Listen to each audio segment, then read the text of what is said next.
آج ہر مسلمان کہہ رہا ہے کہ نہیں، سب سے زیادہ محبت تو ہم ہی کرنے والے ہیں، بلکہ دعوے کر رہے ہیں کہ جو میلاد منا رہا ہے وہی محبت کر رہا ہے، اور جو میلاد نہیں منا رہا ہے وہ محبت نہیں کر رہا ہے۔ آئیے اس بات پر دلیل قرآن مجید سے لے لیتے ہیں، رب سے پوچھتے ہیں کہ اے اللہ تو ہی بتا کہ نبی صلی اللہ تعالیٰ علیہ وسلم سے محبت کا معیار کیا ہے، کیا میلاد ہے یا پھر کوئی اور چیز ہے؟ تو قرآن ہمیں یہ جواب دیتا ہے، سنیے اللہ رب العالمین نے ہمیں جواب دیا کہ قل ان کنتم تحبون اللہ فاتبعونی یحببکم اللہ، کہ اے لوگو اگر تم یہ کہتے ہو کہ تمہیں اللہ سے محبت ہے، اگر تم یہ کہتے ہو کہ تمہیں اللہ کے نبی سے محبت ہے، اسلام سے محبت ہے، تو اے نبی صلی اللہ تعالیٰ علیہ وسلم آپ کہہ دیجئے فاتبعونی، میری پیروی کرو، میری بات مانو، میرا فرمان مان لو،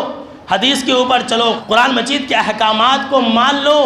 یحببکم اللہ، اللہ تم سے محبت کرے گا۔ سن لیجئے، لوگ کچھ بھی کہہ لیں ہم محبت کرنے والے ہیں، کہنے سے کچھ نہیں ہوتا ہے، یہ اللہ رب العالمین نے جواب دے دیا ہے۔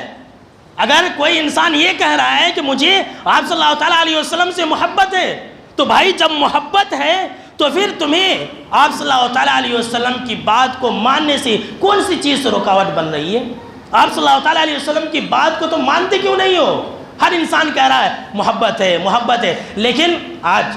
مسلمانوں کے عقائد کو دیکھ لیجئے، وہ عقیدہ نہیں ہے جو آپ صلی اللہ تعالیٰ علیہ وسلم کا تھا۔ مسلمانوں کی عبادتوں کے دیکھ لیجئے،